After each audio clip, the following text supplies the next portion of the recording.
ये कहानी है मदर वर्ल्ड नाम के एक ऐसे ग्रह की जहाँ के राजा और रानी सहित उनके पूरे परिवार को मार दिया जाता है। उनके मरने के बाद बेलिसाइरस नाम का एक मंत्री उनकी सल्तनत को हथिया लेता है। वो दूसरे ग्रहों पर कब्जा करने के लिए अपने सबसे खूंखार कमांडर एडमिरल एटिकस नोबल को भेजता है। उसके ये कमांडर जहां भी जाते हैं सिर्फ तबाही मचाते हैं। फिल्म की शुरुआत होती है और बेल्ट नाम के एक ग्रह पर हम कोरा नाम की एक लड़की को देखते हैं जो कि फसल उगाने के लिए खेत को जोत रही थी। दरअसल वो जिस छोटे गांव में रहती थी वहां पर सभी लोग किसान हैं। इनके मुखिया का नाम सिंड्रे है जो कि काफी खुशहाल जिंदगी इस गांव में बिता रहे थे। अब अगले दिन जब ये लोग अपने खेतों में बीज डाल रहे थे तभी इन्हें मदर वर्ल्ड का वॉरशिप नजर आता है जिसे देखकर ये काफी ज्यादा डर जाते हैं। ये देखकर कोरा सभी लोगों को अलर्ट कर देती है और सिंड्रे को भी ये देखकर समझ आ जाता है कि वो इनसे अनाज लेने के लिए आए हैं। तभी इनमें से गनर नाम का एक किसान कहता है कि हमें मदर वर्ल्ड के साथ सौदा कर लेना चाहिए। ये हमें हमारी फसल की 3 गुना कीमत दे सकते हैं। लेकिन गांव का मुखिया इस बात के लिए नहीं मानता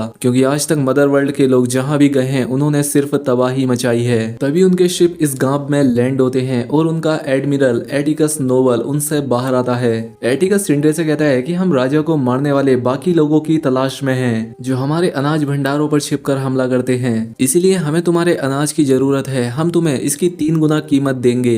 लेकिन सिंड्रे उससे कहता है कि हम सिर्फ इतना ही अनाज उगा रहे हैं जिससे हम अपना गुजारा चला सकें, इसीलिए हम आपकी कोई भी मदद नहीं कर सकते। फिर एडमिरल गनर से बात करता है जो कि फसल की देखभाल करता है। गनर को लगता है कि शायद मदर वर्ल्ड के लोग उनकी मदद करेंगे, इसीलिए वो एडमिरल को बता देता है कि हम लोग जरूरत से ज्यादा अनाज उगा रहे हैं। इस बात से एडमिरल एटिकस नाराज हो जाता है।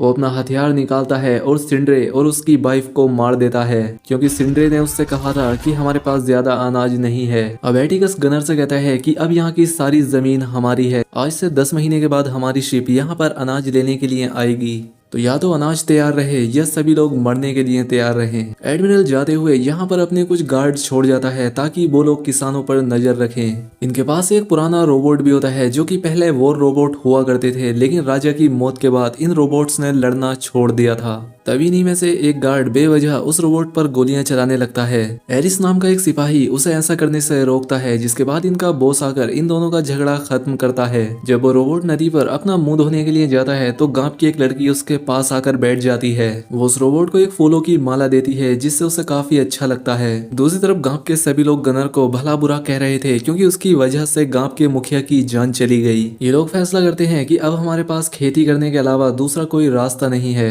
लेकिन कोरा को गुलामी की जिंदगी पसंद नहीं थी, इसलिए वो अपना सामान पैक करके इस गांव से जाने लगती है क्योंकि कोरा जानती थी कि जब तक मदर वर्ल्ड के लोग इनका सब कुछ नहीं ले लेंगे वो नहीं रुकेंगे। अब रात में जब वो गांव की लड़की पानी लेने के लिए जाती है तब वो गार्ड उसके साथ जबरदस्ती करने की कोशिश करते हैं। वो उसे उठाकर अंदर ले जाते हैं। हालांकि एरिस उन्हें ऐसा करने से फिर से रोकता है, लेकिन ये लोग उसे बहुत मारते हैं। वहीं दूसरी तरफ कोरा जो कि इस गांव से जाने की तैयारी कर रही थी, उसे उस लड़की के चीखने की आवाजें आती हैं। फिर वो एक कुल्हाड़ी लेकर अंदर जाती है और देखती है कि कुछ सिपाही उसके साथ जबरदस्ती करने की कोशिश कर रहे हैं। कोरा कहती है कि इस लड़की को जाने दो वरना तुम्हारा हश्र बहुत बुरा होगा। लेकिन इन सोल्जर को कोरा की बात समझ नहीं आती, बल्कि वो और खुश होते हैं कि चलो अच्छा है हमें एक और लड़की मिल गई। और अब इसीलिए कोरा बड़ी ही बहादुरी के साथ अकेली ही इन सोल्जर से भिड़ जाती है और इन्हें बहुत ही बुरी तरह से मारने लगती है। वो अकेले ही उन सभी सिपाहियों को मार देती है, लेकिन उनका बॉस उस लड़की के सर पर गन रख देता है। तभी यहाँ पर वो मदर वर्ल्ड का रोबोट आ जाता है जिससे वो सोल्जर कोरा को मारने के लिए कहता है, लेकिन वो रोबोट गन उठाकर अपने ही बॉस को शूट कर देता है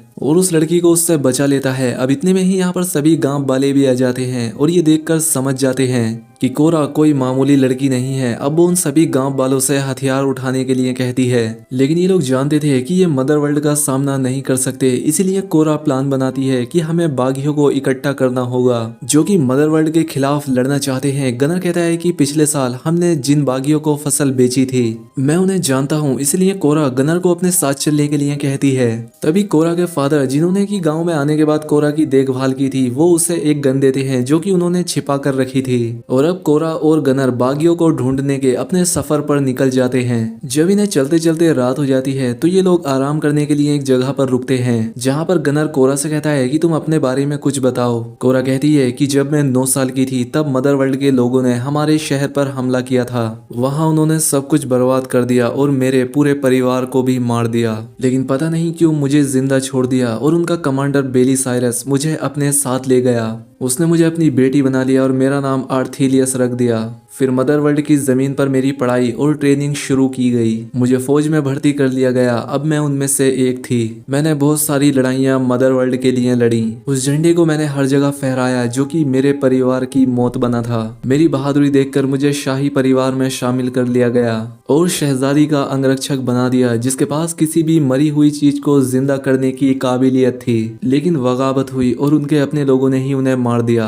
अब सुबह होते ही लोग शहर में पहुंच जाते हैं, लेकिन इनके यहाँ आने से पहले ही बेली साइरस के लोगों ने उस बागी को पकड़ लिया था जो कि बाकी बागियों का पता जानता था। इसके बाद ये लोग एक बार में जाते हैं जहाँ पर एक दूसरे प्लेनेट का बासी गनर पर फिदा हो जाता है और उसे अपने बेडरूम में चलने के लिए कहता है। ओरा उसे यहाँ से जाने के लिए कहती है, लेकिन वो कोरा को मारने की धमकी देता है, जिस पर कोरा उसे उठाकर पटक देती है। जिसके बाद वो यहाँ से बाहर भाग जाता है और अपने कुछ गुंडों को लेकर वापस अंदर आता है। कोरा समझ जाती है कि ये ऐसे नहीं मानेगा, इसीलिए वो अपनी गन निकालकर एक एक करके इन सभी को मार देती है। वो बार में मौजूद लोगों से कहती है कि मैं यहाँ पर जनरल टाइटस की तलाश में आई हूँ। हमें मदर वर्ल्ड से लड़ने के लिए बागी चाहिए। तभी एक अजीब सा कीड़े से जुड़ा हुआ आदमी उसे जनरल का पता बताता है, लेकिन इन्हें वहां तक जाने के लिए एक शिप की जरूरत थी।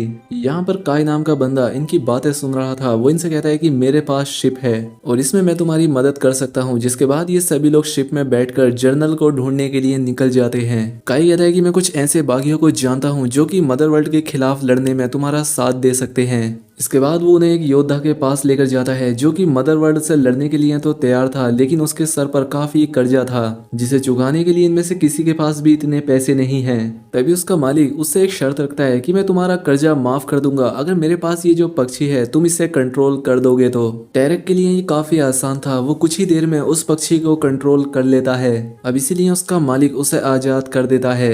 जिसके बाद ये तारक को लेकर दूसरे ग्रह की तरफ निकल जाते हैं, जहाँ जाकर ये नेमेसिस नाम की एक और योद्धा से मिलते हैं जो कि एक महान तलवारबाज थी और वो भी मदर वर्ल्ड के खिलाफ लड़ने के लिए मान जाती है। वो यहाँ पर अपने गांव की एक बच्ची को एक बहुत ही खौफनाक मकड़ी से बचाती है। अब ये लोग जनरल टाइटस की तलाश में दूसरे गिरह पर जाते हैं जो कि नशे की हालत में पड़ा था क्योंकि उसने अपना काम छोड़ दिया था। अब कोरा उसे नहला धुलाकर होश में लाती है और उससे कहती है कि हम मदर वर्ल्ड से लड़ने के लिए उसके खिलाफ टीम इकट्ठा कर रहे हैं। दरअसल टाइटस ने मदर वर्ल्ड के खिलाफ एक जंग लड़ी थी जिसमें उसके सभी साथी मारे गए थे और वो उनसे बदला लेना चाहता था, जिस वजह से वो इनके साथ हो जाता है।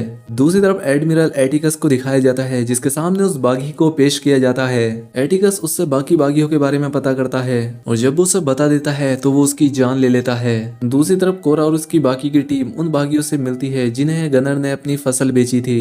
गनर उनसे कहता है कि देखो मुसीबत के वक्त हमने तुम्हारी मदद की थी और अब तुम मदर वर्ल्ड से हमारी लड़ने में मदद करो, लेकिन बदले में हमारे पास तुम्हें देने के लिए अनाज के अलावा और कुछ नहीं है।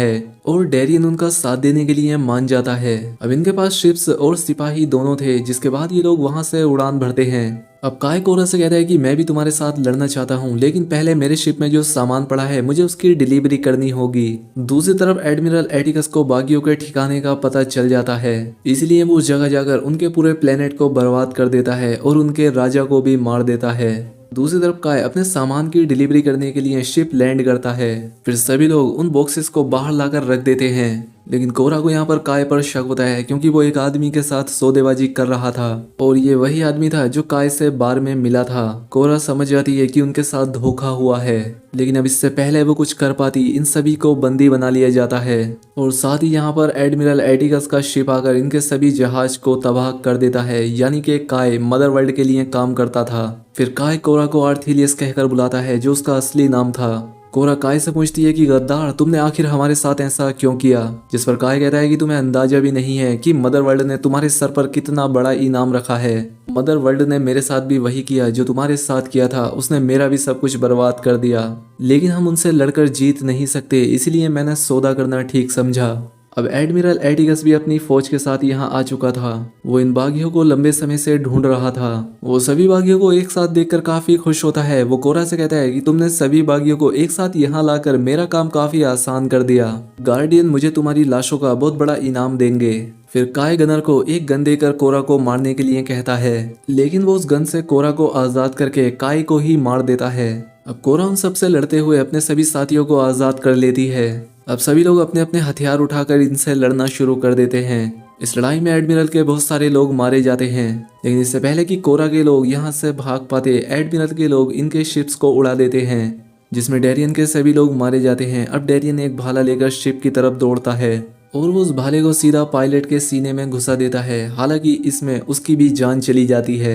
अब इसके बाद कोरा और एटिगस के बीच एक खतरनाक लड़ाई होती है। फिर कोरा उसके दोनों हाथ तोड़ देती है और साथ ही उसके दांत भी, और उसे बुरी तरह से मारने के बाद वहां से नीचे फेंक देती है। जिसके बाद ये सभी लोग इकट्ठा होते हैं और अपनी जीत से खुश होते हैं। जनरल टाइटस कहता है कि आज हमने जो भी किया है वो मदर वर्ल्ड के लिए एक बहुत बड़ा घाव है। इसके बाद ये सभी लोग गनर की तारीफ करते हैं, क्योंकि उसी की वजह से आज ये जिंदा थे। इसके बाद ये सभी लोग वापस अपने गृह बेल्ट पर लौटते हैं, जहाँ पर इनकी गेहूं की फसल तैयार हो चुकी थी और अब मदर वर्ल्ड का वो रोबोट इनकी फसल की देखभाल करता है। दूसरी तरफ हम एटिगस को देखते हैं, जो कि अभी मरा नहीं था और उसे मदर वर्ल्ड के लोग अपने साथ ले जाते हैं। ये लोग उसका इलाज करते हैं और उसकी जान बचा लेते हैं। अब उसे मदर वर्ल्ड के गार्डियन बेली साइरस के सामने पेश किया जाता है। एटिगस उसे बताता है कि तुम्हारी बेटी कोरा अभी भी जिंदा है और वो बागियों के साथ मिल गई है।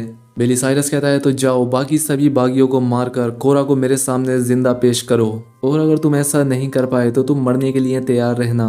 और इसी के साथ इस मूवी का पार्ट 1 यहाँ पर खत्म हो जाता है। तो दोस्तों ये थी रेबेल मून पार्ट 1 की पूरी कहानी। आगे इस कहानी में क्या होगा जानेंगे हम इस फिल्म के अगले पार्ट में। अगर आपको ये वीडियो पसंद आई हो तो वीडियो को लाइक ज़रूर करें। मिलते हैं हमारी अगली वीडियो में।